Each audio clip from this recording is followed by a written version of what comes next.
እቺ እርግብ ነው ድንብጥ ምትያት እሷን አቅፈሽ መተኛት ትችያለሽ። እኔ ግን ሰላም ልጅ ገለች ተኛል። እንዴት ሆንክ አባ? ይመስገን ደህና ነኝ። እራት ላምጣ ብዬ ሄጄ እኮ ነው። ይሁን እስቲ ተቀመጪ። ያሸምዶ ነው የሚሉት እኔ ጋር ተለጥፎ። አረ ፋዘርዬ እርሞትን ዛሬ አንድ ጠያቂ ቢመጣ እንደዚህ ያካብዳሉ? ጠያቂ ማን መጥቶ ነበር? ያቺ ጓደኛሽ ማን ነበር ስሟ? እሷ መታ ነበር። ማን? ሰላም? አው ብታይ በትልቁ አይላንድ ነው ለፋዘርዬ ጁስ ይዛላችሁ የመጣችሁ። በኋላ አልደወለልኝም እንዴ? አንቺስ ብትሆኚ ለምን አትደውይለትም? በቃ ማየ ለምን እሱን ነገር አታዩ? በፈለገ ጊዜ ይምጣ እንዴ? ታዩ ማለትም እልቅ አይነችሽ ከዚች ልጅ ለነቀይና ለችግሮች መፍትሄ ፈልጊ። አንቺ ገና መቻውክሽ።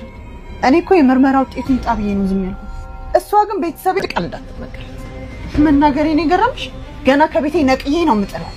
እሷ ደግሞ ከዚህ ቤት ከወጣች እኔ ደግሞ ላልመለስ ከዚህ ቤት እወጣለሁ። እንዴት ነው እንደዚህ? ለሰው ክብር ይኖርሽ። ባለጌ አሳደጋት ተብለሽ እኔንም አታሰድኝ። ማለት ደግሞ በቃ እሺ፣ ወዴት ነው የምትሄጂው? ለማየ እኮ እዛ ጨርቋን ጥላ እያበደች ነው። ሰላምዬ ተይኝ እስኪ። እኔ እኮ ለመከራ ነው የፈጠረኝ። ቆይ ምን ተፈጥሮ ነው ሀና? እትዬን እኮ ከባድ ጦስ ውስጥ ነው የከተትኳቸው። እንዴት ማለቴ? ምን አድርገሽ? አባዬን አሳክሙልኝ ብዬ ነው እንዴ።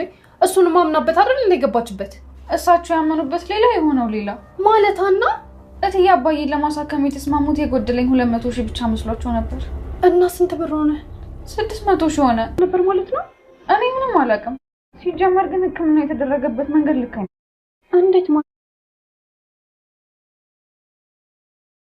የምርሽ ነው? ምን ይሄ ብቻ የ100 ብር መድኃኒት 10 ምናምን ሺህ ብር እንደተገዛ እኔ ምን አውቄ። ሰላምዬ እና ማዬ እናላወቀችም ማለት ነው። እድሉን ከሰጡ ላናግራቸው ነበር የመጣው፣ ግን ሊያናግሩን ፈቃደኛ አይደለም። በቂሽን በቀጥታ ማጠይቂ። ከመስፍን ጋር ምንም ሰላም የላችሁ፣ ከሰላም ጋርም ያው ነው። ዛሬ ደግሞ ምን እንደሆነሽ አላውቅም። እያበድሽ ነው እኮ። ውይ የዛሬውን እንኳን ተይው አታንሹ። ምን ሆነሻል? ሀና እኮ ተጫወተችብኝ። ሀና ማለት ልጅሽ? ልጅ አይደለችም ሰራተኛ። እሺ ይሁንልሽ። ምን አድርጋ ነው? ለአባቴ ሕክምና የጎደለኝ 200 ሺህ ብር ነው አለችኝና በድርጅት በኩል ሸፈንላት ተስማማ። ለሕክምና የጎደላት እሷ እንዳለችው 200 ሺህ ሳይሆን 200 ሺህ ይጠጋል። ምን ተፈጠረ? ምንድነው? ከማዬ ጋር ምን ሆናችሁ እንዴ? ሀና ምንድነው? የምን ለቅሶ ነው? እስኪ ተወኝ ምናሴ። አሁንስ ሁሉም ነገር ምርር አለኝ። ኧረ ሀና ምን ሆነሻል? ተይ። ቆይ ምን አድርገሽ ነው ያስቀየምሻቸው? ምን ያላደረኩት ነገር አለ? የማያልቀው መከራና ስቃይ የሀንቾ እንግዲህ መቼ ማያልቀው መከራዋና ስቃይ አሁንም እንደቀጠለ ነው። ሀንቾ መቼ ይሁን መከራሽ የሚያልቀው? መቼ ይሁን እንደ ሰው ሲቀሽ እንትምትዩ በማለትም ራሷንም መውቀስ ድረስ ደርሳለች። ሀንቾ እንግዲህ ስቃያ እነቱም እየበረታ እየጨመረ ነው የሚሄደው። የቀነሰ ነገር ምንም የለም። አሁን ደግሞ ሆነ ብሎ ከሐኪም ቤቱ የአባቷ እንግዲህ የሚታከሙበት ሐኪም ቤቱ ማለት ነው ገንዘቡ ከፍተኛ እንደሆነም ተነግሯታል። በባለፈው ቪዲዮ እንግዲህ እንዳያችሁት ገንዘቡ ከፍተኛ ነው ብሎ ለሷ ዶክተሩ ነግሯት ነበር። ዶክተሩም ደግሞ ተንኮልና ሴራውን ይዞ ነው የመጣው። ለካ እኔ እውነት ነው ብዬ አስቤ ነበር፣ ሳያው ለካ ለተንኮል ነው። እሷም እንግዲህ ወይዘሮ ሜላትም ይሄን ነገር ሰምታለች። እሷም እስከምትሰማ በጣም ፈርታ ነበር። ይሄን ነገር እንደው ወይዘሮ ሜላት ሰምታ እንደው በተገላገልኩኝ ለማለትም ያህል ደርሳለች። ወይዘሮ ሜላትም ይሄን ነገር በሰማችበት ሰዓት አብዳለችም ብቻ ሳይሆን በጣም ጨብጣለች። እሷን እንደው በላየውበት እንደው ስሟን ራሱ ካይሲ እንደው ሸይጣን ጥራው በማለትም ደርሳለች። ወይዘሮ ሜላት ሀናን እስከምትጠላት ድረስ ደርሳለች። ሆኖም ግን ወይዘሮ ሜላት ሀናን ትወዳታለች።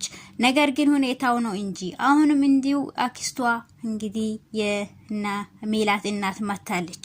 የነ ሜላትም እናት በመጣችበት ሰዓት ሜላትም እንግዲህ ቤት ከፍታ ስትገባ ስታንኳኳ እሷ ነበረች የከፈተችላት። እናቷንም ስታይ በጣም ደንግጣለች። እንዴ እዚህ ቤት ሁሉ ሰው ሳይናገር ነው እንዴ የሚመጣው በማለትም ለእናትዮ ትነግራለች።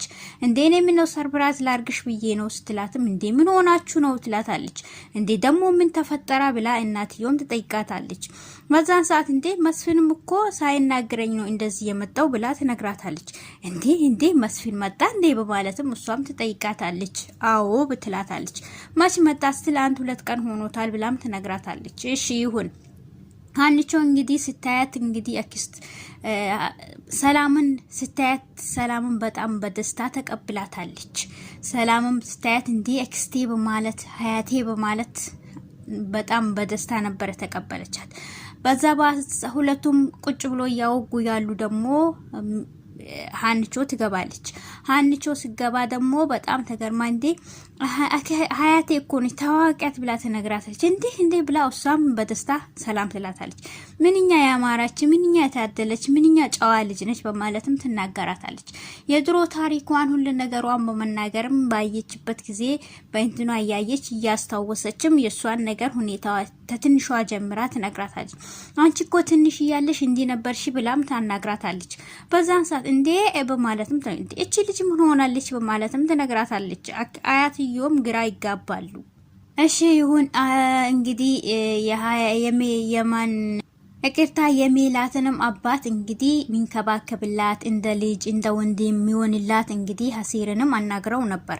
እሱም ደግሞ እንግዲህ ቀጥ ብሎ ሄዶ ዶክተሩን አናግሮ ነበር።